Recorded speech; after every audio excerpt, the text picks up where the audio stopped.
How to see your account total views. Hi guys, in this video I'm gonna show you how to see your TikTok account total views.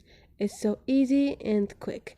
Now go to your TikTok, click on profile, and you should have a business account first.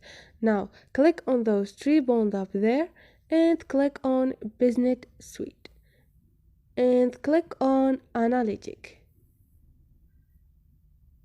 Wait a minute and click on last 7 days and click on the second before the last, and you're gonna see at the first option, which is video views, and you're gonna see your total views on your account. So this is it guys. Hope this video was helpful to you, and if you like the video, don't forget to subscribe and like.